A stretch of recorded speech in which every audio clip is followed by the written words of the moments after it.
کوئی بندہ اگر کسی شخص سے کوئی کام کہتا ہے جو اس کی فیلڈ ہے، اس کا شعبہ ہے، اس کا معاش کا وہ سلسلہ ہے، کہتے ہیں یا رسول اللہ صلی اللہ علیہ وسلم ظالموں کا مددگار بھی ظالم، حضور نے فرما دیا۔ تو امام مالک سے بندے نے مسئلہ پوچھا، دل کی تختی پہ لکھنے والی باتیں ہیں، کہا حضور میں درزی ہوں، ظالم کپڑے سلواتے ہیں، میں تو مددگار نہیں نا۔ امام صاحب کہنے لگے نہیں، مددگار تو وہ ہوگا جو تجھے سوئی دھاگا فراہم کرے گا، تو پورے کپڑے سی کے دیتا ہے، تو خود بہت بڑا ظالم، تو پورے سوٹ سی کے دیتا ہے، تو بہت بڑا ظالم خود ہے۔ مددگار تو وہ ہوگا جو تجھے دھاگا دے گا، جو تجھے بٹن دے گا، جو تجھے نلکی دے گا۔ جو ظالم سے اتنی نفرت ظلم کر کے بندہ ہے، یہاں تو ہمارے زمانے میں ہیرو بن جاتے ہیں لوگ، ظالم ہیرو ہے، لوگ اس سے ڈرتے پھرتے گھومتے پھرتے، اور بہت سارے کم مزاج لوگ اس کے پیچھے ہاتھ باندھ کے پھرتے ہیں۔ ظالموں کی مدد کرنا، ظالموں کے ساتھ رہنا، یہ ظلم ہے، ظلم، یہ زیادتی ہے۔ میرے نبی پاک صلی اللہ تعالی علیہ وآلہ وسلم نے ارشاد فرمایا، یاد رکھو رب فرماتا ہے میں مظلوم کی مدد ضرور کروں گا، چاہے جلدی کروں چاہے دیر سے کروں، میں مظلوم کی مدد۔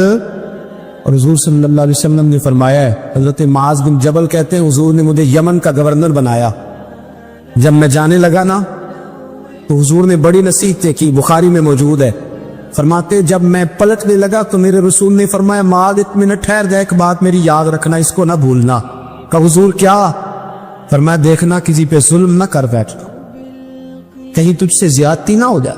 محبوبہ پھر حضور نے فرمایا سن میرے معاذ، میں تجھے گورنر بنا رہا ہوں، زیادتی نہ کر بیٹھنا۔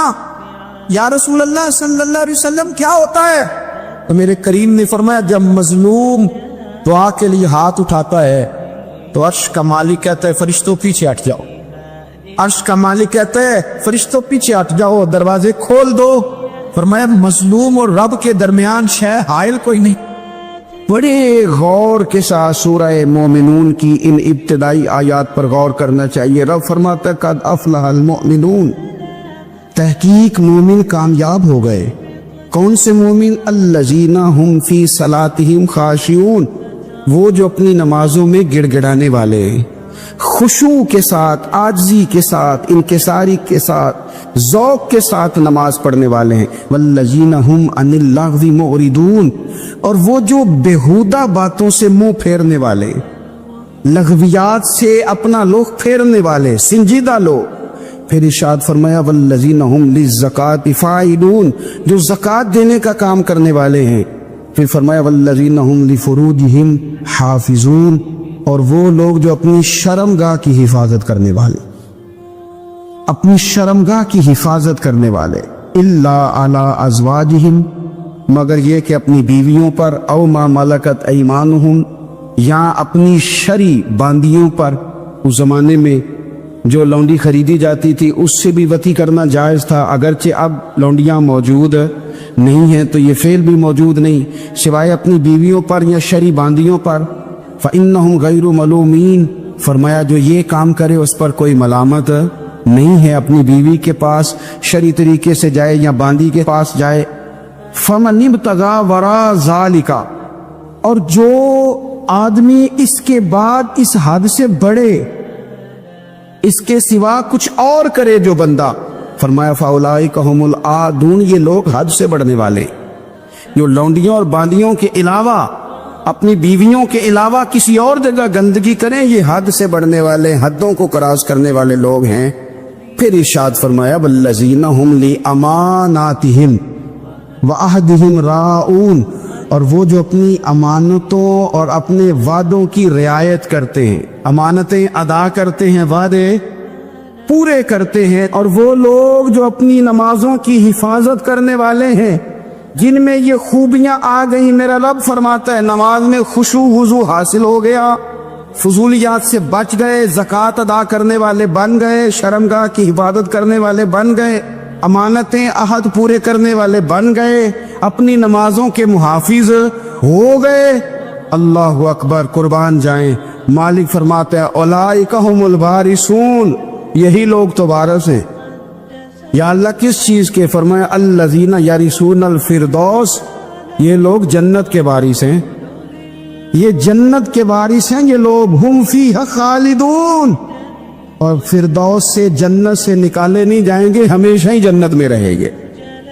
یہ آیات اللہ کا مطالبہ بھی ہے، یہ آیات صحابہ، اہل بیت، اولیاء اللہ، ان تمام کی سیرت کا عکس بھی ہے۔ اور سب سے بڑھ کر سیدہ عائشہ صدیقہ فرماتی ہیں یہی تو آیات ہیں جنہیں اچھی طرح سمجھ لو گے تو تمہیں مدینے والے کے اخلاق بھی سمجھ میں آ جائے، حضور کے اخلاق بھی تمہیں سمجھ میں آئے۔ بڑے غور کے ساتھ سورہ مومنون کی ان ابتدائی آیات پر غور کرنا چاہیے۔ رب فرماتا ہے قد افلح المؤمنون، تحقیق مومن کامیاب ہو گئے۔ کون سے مومن؟ الذین ہم فی صلاتہم خاشعون، وہ جو اپنی نمازوں میں گڑ گڑانے والے، خشوع کے ساتھ، عاجزی کے ساتھ، انکساری کے ساتھ، ذوق کے ساتھ نماز پڑھنے والے ہیں۔ دیکھیں قرآن نے یہ نہیں کہا شروع میں کہ وہ لوگ اپنی نماز پابندی سے پڑھتے ہیں، بلکہ فرمایا وہ نمازوں میں عاجزی کرتے ہیں، وہ نماز میں خشوع کرتے ہیں، خضوع کرتے ہیں۔ نماز ہم بھی پڑھتے ہیں، ڈھیر سارے لوگ ہیں جن کا یہ مطالبہ ہے کہ میرا نماز میں دل ہی نہیں لگتا۔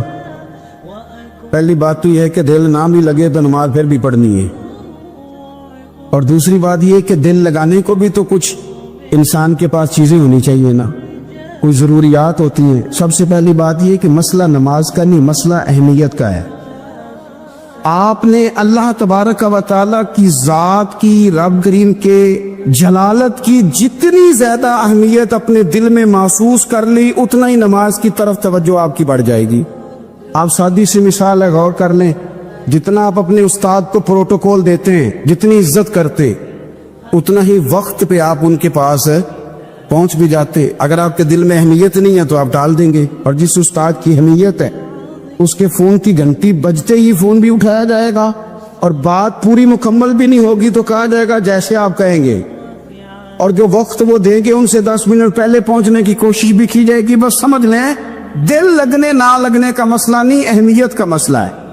آپ جتنی اپنے مالک کی بارگاہ کی اہمیت سمجھ لیں گے اتنا ہی وقت پہ مسجد آئیں گے، اتنا ہی شوق سے نماز پڑھیں گے۔ دوسری بات، نماز کے ترجمے پہ غور کریں۔ آپ یقین کریں اگر نماز کا ترجمہ ہمیں آ جائے نا تو ہمیں تو یوں لگے کہ ہم تو اپنے مالک کی بارگاہ میں عرض و معروض کرنے حاضر ہوئے۔ یہ سورہ فاتحہ ہی دیکھ لیں آپ، حضور فرماتے ہیں، رب فرماتا ہے سورۃ فاتحہ آدھی میری ہے آدھی میرے بندے کی ہے۔ جب اس نے کہا الحمدللہ رب العالمین الرحمن الرحیم مالک یوم الدین ایاک نعبد و ایاک نستعین، جب یہاں تک وہ لفظ کہتا ہے تو یہ حصہ میرا تھا۔ اس نے اپنے رب کی تعریف کی، اور جب کہا نا اس نے اہدنا الصراط المستقیم، اب بندے نے التجائیں شروع کر دی۔